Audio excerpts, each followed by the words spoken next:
There are some dire predictions that, in next year, or say a year and 18 months, we have something arriving worse than 2008 and 2009. The downturn is much worse.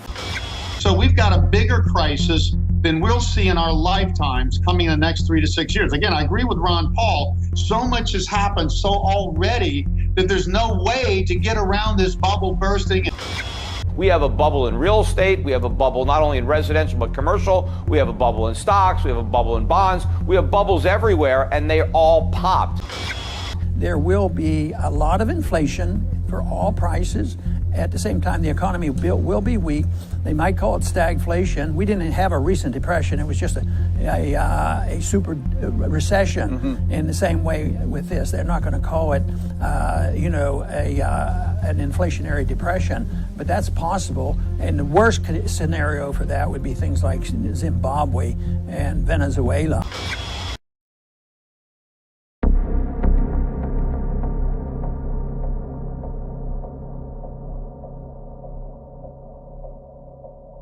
Aqueles mais atentos ao noticiário econômico internacional perceberam na última semana a ocorrência de um fato importante que chamou a atenção da mídia especializada e trouxe bastante preocupação entre os investidores: a chamada inversão da curva de juros americana.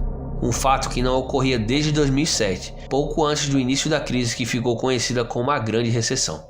Para quem não sabe, a inversão da curva de juros de uma economia é um dos principais indicadores que nos mostra o quão próximos estamos de uma futura recessão econômica. Esse fenômeno não é uma particularidade da economia americana. Ele funciona em qualquer economia, inclusive na brasileira, como pudemos ver recentemente nos anos anteriores à maior recessão econômica da nossa história. Mas antes de qualquer coisa, vamos entender melhor o que é uma curva de juros e como ela funciona, para a partir daí então analisar o que ainda falta acontecer e quanto tempo ainda temos antes do estouro da próxima crise lá fora. Os juros costumam ser definidos dentro do mercado financeiro como o preço ou o custo do dinheiro. Seguindo esse raciocínio, podemos afirmar que a curva de juros nada mais é do que o preço do dinheiro no decorrer do tempo. Tome como exemplo os empréstimos feitos por um banco. Em geral, empréstimos mais longos demandam uma taxa de juros maior do que os mais curtos. Afinal, o risco de você não pagar a dívida em um futuro muito distante é maior do que em um futuro mais curto. O ponto é, as taxas de juros mudam de valor em relação a prazos diferentes.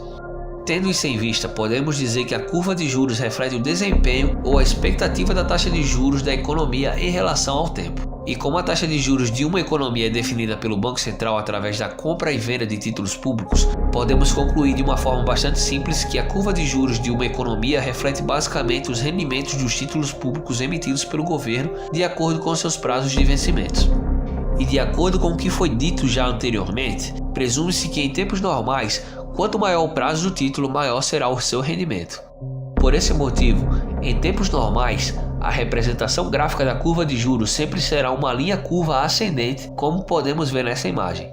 Entretanto, quando estamos próximos a períodos de crise, esse gráfico muda completamente e essa curva se torna descendente, pois o rendimento dos títulos de curto prazo se tornam maiores do que os rendimentos dos títulos de longo prazo. Mas por que isso acontece? Ao perceberem que uma recessão está a caminho, os investidores acreditam que a taxa de juros irá cair e, dada essa incerteza, eles correm em direção aos títulos de prazos mais longos, que ainda estão pagando taxas de juros maiores. Outro motivo é que, como recessões costumam durar em média entre 18 e 24 meses, quando se está na iminência de uma crise, os investidores buscam refúgio em títulos públicos com prazos mais longos e deixam de investir em títulos de curto prazo. Essa maior demanda por títulos de longo prazo faz com que o preço desses títulos suba e seu rendimento caia, já que, como explicado em vídeos anteriores aqui no canal, o rendimento de um título público é inversamente proporcional ao seu preço. E da mesma forma em que a demanda por títulos de longo prazo sobe, a demanda por títulos com prazos mais curtos cai, o que faz com que seus preços caiam e seus rendimentos subam. Dessa forma, fazendo com que a curva de juros se inverta e transforme seu gráfico em uma linha descendente. E é exatamente isso que vem acontecendo nos Estados Unidos hoje. Em 3 de dezembro de 2018, tivemos uma inversão na parte mediana da curva, onde o rendimento dos títulos de 2 anos superou o rendimento dos títulos de 5 anos.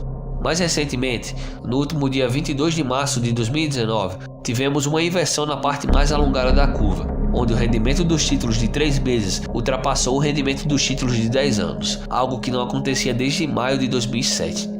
Entretanto, a curva de juros dos Estados Unidos ainda não se inverteu totalmente. Observando o gráfico da curva de juros americana hoje, podemos perceber que o rendimento do título de prazo mais curto, que é o título de um mês, já é superior aos rendimentos de todos os outros títulos, com exceção do rendimento do título de prazo mais longo, que é o de 30 anos. Por enquanto. A cada dia que passa, a distância entre os rendimentos dos títulos de prazo mais curtos e o rendimento dos títulos de 30 anos se torna cada vez menor, e é bastante provável que a inversão total da curva de juros americana ocorra já no segundo semestre de 2019. Apesar de a inversão da curva de juros dos títulos de 3 meses e de 10 anos já ser um ótimo indicador para se prever recessões e já ser o suficiente para se acender um alerta entre os investidores, ela já se provou falha 2 vezes, uma vez em 1966 e outra vez em 1998.